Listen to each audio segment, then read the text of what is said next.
ঝঝরিমান্না কিচেনে তোমাদের সবাইকে স্বাগত। আজকে চলে এলাম আর একটা নতুন পর্ব নিয়ে। শীতকালের অনেক রকম সবজি বাজারে পাওয়া যায়, তার মধ্যে অন্যতম হলো ফুলকপি। ফুলকপি দিয়ে আমরা নানা রকম সবজি বানাই, তরকারি বানাই, মিক্স ভেজ বানাই। এইরকম একটা রাজকীয় স্বাদের ফুলকপির কোরমা বানিয়ে একবার খেও, লুচি, পরোটা, ফ্রাইড রাইস, পোলাও দিয়ে খুব ভালো লাগবে। চলো দেখে নিই ফুলকপির কোরমা বানাতে আমার কি কি লাগছে। আমি ফুলকপির কোরমা বানানোর জন্য এখানে ফুলকপিকে ছোট ছোট করে কেটে নিয়েছি, আর একটু পেঁয়াজ কুচিয়ে রেখেছি, একটু শুকনো লঙ্কা, তেজপাতা ব্যবহার করব, আর চার মগজ আর কাজু বাদাম বেটে ওটা আমি ফুলকপির কোরমায় ব্যবহার করছি। তাহলে রান্নায় শুরু করে দিই, চলো।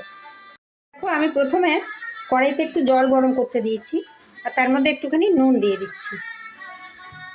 জলটা খুব ফুটে উঠেছে, এবার আমি এর মধ্যে কপিগুলো দিয়ে দিলাম সেদ্ধ হতে। খুব বেশি সেদ্ধ করব না, অল্প একটু সেদ্ধ করে আমি এবার পরবর্তী পর্যায়ে চলে যাব। আমার ফুলকপিগুলো একটু নরম নরম হয়ে গেছে, এই পর্যায়ে আমি ফুলকপিগুলোকে জল থেকে তুলে নিচ্ছি। এই পর্যায়ে আমি কড়াইতে একটু সর্ষের তেল গরম করেছি। প্রথমে আমি একটু কুচনো পেঁয়াজগুলোকে লাল লাল করে ভেজে তুলে রাখছি।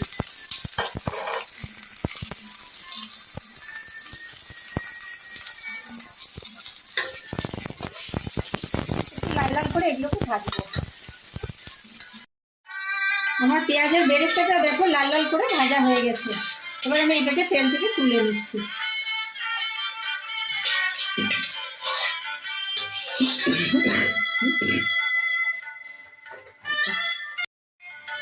আমি এবার পেঁয়াজটা তুলে নিয়েছি, এবার কড়াইতে আর একটু সর্ষের তেল দিচ্ছি। সর্ষের তেলে আমি ফুলকপির কোরমাটা রান্না করছি। প্রথমে আমি তেলটা একটু গরম করে তার মধ্যে দিয়ে দিলাম দুটো শুকনো লঙ্কা, একটু তেজপাতা।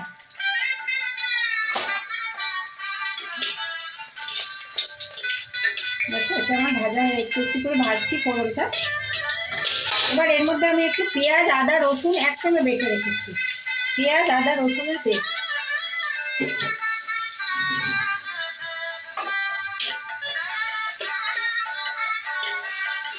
এটা আমি তেলের মধ্যে ভেজে নিচ্ছি।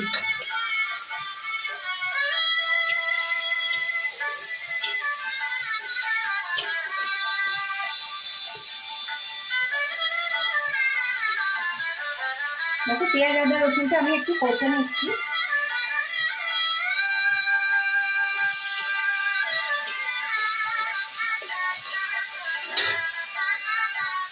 এর মধ্যে আমি একটু দিয়ে দিচ্ছি ধনের গুঁড়ো, অল্প মশলা দিচ্ছি, আর দিচ্ছি একটুখানি জিরের গুঁড়ো।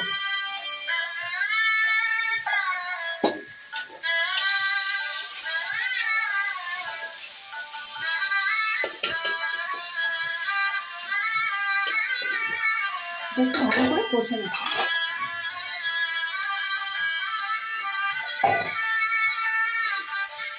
ফুলকপিতে অনেক রকম প্রিপারেশন তোমরা করো, এরকম একটু কোরমা রেসিপি করে তোমরা দেখো, খুব ভালো লাগবে। রুটি, পরোটা, লুচি, পোলাও, ফ্রাইড রাইস সব কিছুর সঙ্গে এটা খেতে খুব ভালো লাগবে। এবার আমি দিয়ে দিচ্ছি একটুখানি কাজু বাদাম আর চার মগজ বেটে রেখেছি, তার পেস্টটা। কাজু বাদাম আর চার মগজের পেস্টটা আমি দিয়ে দিলাম।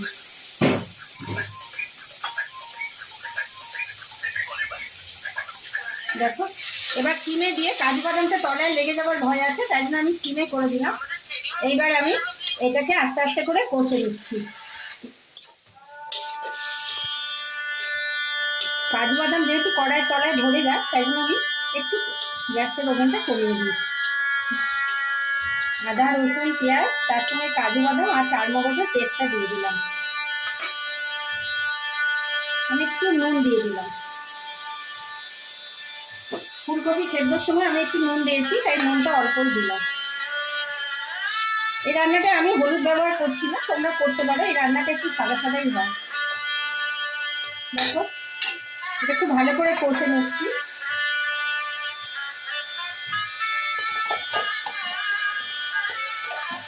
এই পর্যায়ে আমি একটু ফ্যাটানো টক দই দিয়ে দিলাম।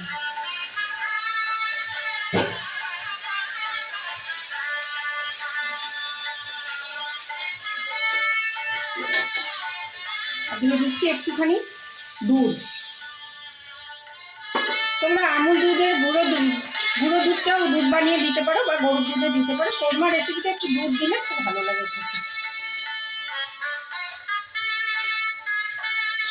আমার মশলাগুলো সব কষা ভাজা হয়ে গেল। এই পর্যায়ে আমি একটু এটা ফুটতে দিচ্ছি। আমার কোরমার মশলাগুলো সব ফুটে উঠেছে দেখো। এইবার আমি এর মধ্যে দিয়ে দিচ্ছি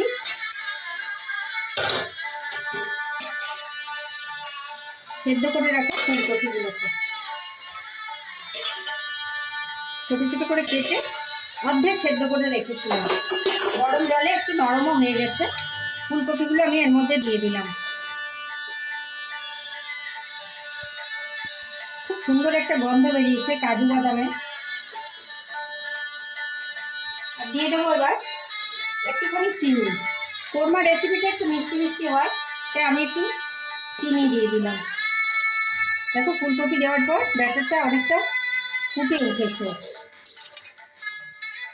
বেশিক্ষণ ফোটাবো না। শেষে আমি ওই যে পেঁয়াজের বেরেস্তাটা করে রেখেছি, ওই বেরেস্তাটা আমি এবার ওপর থেকে একটু ছড়িয়ে দিচ্ছি। খুব ভালো গন্ধ হয়, দারুণ একটা গন্ধ হয় ভাজা পেঁয়াজের। আর দিয়ে দিচ্ছি একটু ঘি,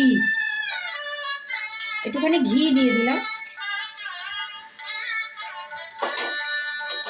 একটু গরম মশলার গুঁড়ো। আমার পুরো কোরমা রেসিপিটা সমস্ত উপকরণ দেওয়া হয়ে গেল। এটা একটু মাখো মাখো হয়, তোমরা লুচি, পরোটা, পোলাও, ফ্রাইড রাইস সব কিছুর সঙ্গে এটা খেতে পারবে। দেখো খুব সুন্দর ফুটে উঠেছে। এই পর্যায়ে আমি ফুলকপির কোরমাটা কড়াই থেকে তুলে নিচ্ছি।